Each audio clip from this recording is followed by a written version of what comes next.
बोलिए सदगुरुदेव की जय। परम सम्माननीय सज्जनों एवं भक्तिमय माताओं, दीपावली का त्यौहार दीपों का त्यौहार है। दीपावली के समय लोग अपने घर के कोना कोना को साफ रखते हैं, सफाई करते हैं और दीपावली के दिन लोग अपने घर में दीपक जलाते हैं, कोना कोना में दीपक जलाते हैं ताकि कहीं कोई जगह अंधकार न रह जाए। ऐसे ही हम सबको भी चाहिए कि अपने हृदय में ज्ञान का दीप जलाए ताकि कहीं भी दुर्गुण और दुराचरण से इस जीवन अंधकार में न जाए। इसलिए जीवन को प्रकाशित करने के लिए जीवन में ज्ञान का दीप जलाए, क्योंकि ज्ञान का दीप जलने से जीवन सुंदर और सुखमय बनता है और उसी से जगह मिलती है, स्थान मिलता है और जीवन सुव्यवस्थित होता है। एक बार एक बादशाह के 3 पुत्र थे। बादशाह बूढ़ा हो चला था। उसने सोचा कि अपने जीवित ही किसी योग्य पुत्र को गद्दी पर बिठा दूं। इसके लिए उसने अपने तीनों पुत्रों को बुलाया और प्रत्येक को 1,000 रुपये देकर कहा कि देखो, मैं तुम तीनों के लिए अलग अलग कमरा बनवा देता हूँ। इन रुपयों में से कुछ खरीद कर अपने अपने कमरा को भरना। सुना कमरा न रहने पाए। कमरा बनवाकर तथा उन तीनों को 1,000 रुपया देकर बादशाह कुछ काल के लिए दूसरे देश भ्रमण के लिए चला गया। सबसे बड़े पुत्र ने सोचा कि महंगाई का जमाना है और 1,000 रुपया में इतना बड़ा कमरा कैसे भरा जाए। यही सोच करके उनकी एक आदत थी जुआ खेलने की। वह जुआ के पास गया और 1,000 को दांव में लगाया ताकि 1,000 का 2,000 होगा, 2 का 4 होगा, 4 का 8,000 होगा, 8 का 16,000 होगा, तो कुछ पैसा होगा तो उससे कमरा भरा जा सकता है। यही सोच करके पहली बार दांव खेला और जुआ में हार गया। क्योंकि जुआड़ी की एक आदत होती है, वो ये कभी नहीं सोचता कि मैं हारूंगा। उसको यही लगता है मैं जीतूंगा ही, जितना हार जाए। और जब तक पूरा हार करके खाली हो करके नहीं आता तब तक मन नहीं मानता। वह एक ही बार में दांव हार गया। दूसरा लड़का सोचा कि पिताजी मात्र 1,000 रुपये दिए हैं और आज की महंगाई के जमाना में 1,000 से कमरा कैसे भरा जाए। उन्होंने ये भी कहा है कि कमरा को खाली नहीं रखना है। वह नगर में गया और गली साफ करने वालों से कहा कि आप कचरा कहाँ फेंकते हैं।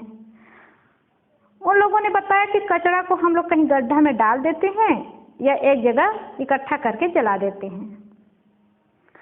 राजकुमार ने कहा कि आप अमुक कमरा में कचरा से को भर देंगे और कमरा कचरा से भर जाएगा तो 1,000 रुपये मैं दूंगा। लोगों ने कहा आखिर कचरा तो कहीं फेंकना ही है और कमरा भरने से हमें 1,000 रुपये मिलता है तो क्या हानि है।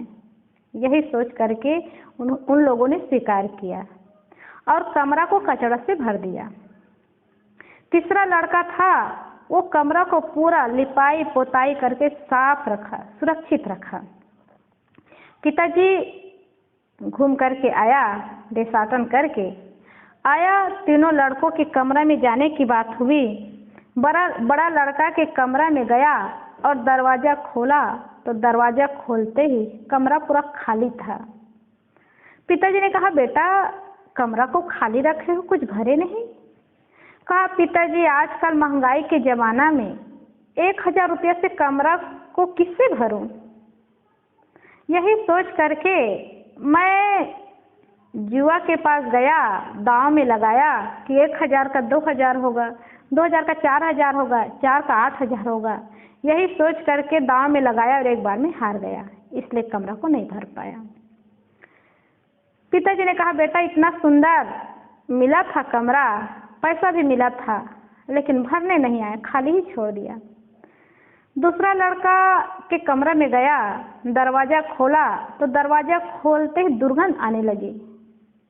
पिताजी ने कहा, बेटा कमरों को किससे भरे हूँ? लड़का कहता है, पिताजी आजकल महंगाई के ज़माना में 1000 रुपये से किससे कमरा को भरे? इसलिए गली साफ करने वालों के पास गया और कहा, और 1000 में कमरा भर गया। कहा, बेटा कमरा तो मिला था, रुपया भी मिला था, लेकिन भरने नहीं आया। तीसरा लड़का के कमरा में गया तो दरवाज़ा खोला।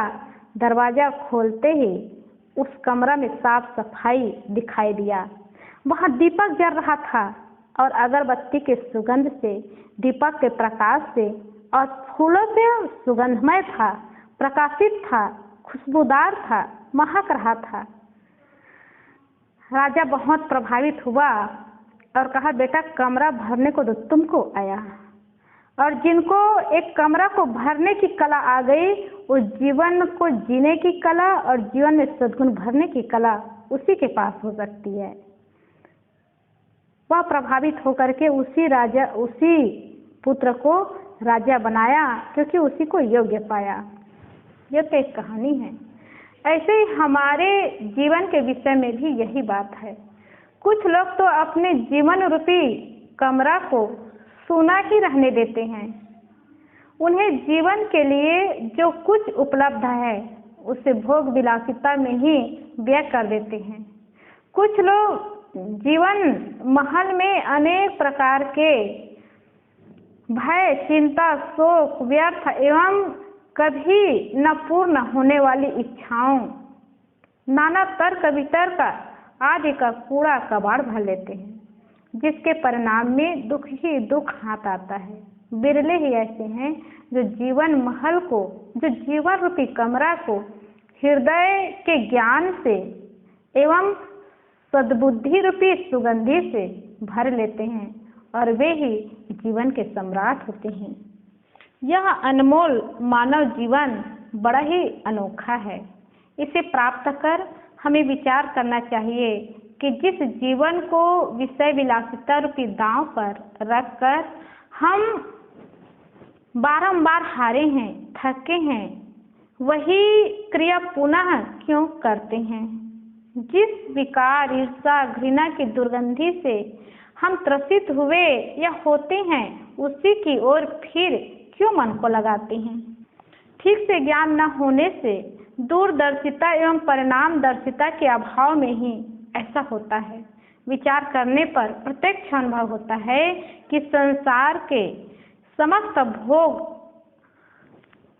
अपात रमणीय हैं, लेकिन उनके अंदर अपार दुख, पीड़ा, शोक ही भरे होते हैं। किसी ने कहा है, देखकर मत रिझना, इस बाहर की सफाई पर बर्फ सोने का मड़ा है, यह गोबर की मिठाई पर। इसलिए हृदय रूपी कमरा को हम खाली न छोड़ें। इतना सुंदर अवसर आया है, केवल खाने, कमाने और सोने में जीवन बीत गया तो ये मनुष्य जीवन असफल हो जाएगा। और इस हृदय रूपी कमरा को दुर्गुण से, दुराचार से भरते हैं तो जिंदगी में दुर्गंध भर जाता है, और दुर्गंधी जीवन को कोई पसंद नहीं करते। इसलिए इस हृदय रूपी कमरा को ज्ञान के प्रकाश से, खुशबू से और सफाई से भरेंगे तो खुद को संतोष मिलेगा, खुद को शांति मिलेगी और दूसरों को भी अच्छा लगेगा। इसलिए इस दीपावली के अवसर में हम शिक्षा लें कि जैसे हम दिया जलाते हैं, सब जगह प्रकाशित करते हैं, वैसे सद्गुण सदाचार से अपने जीवन को प्रकाशित करें। बोलिए सद्गुरुदेव की जय।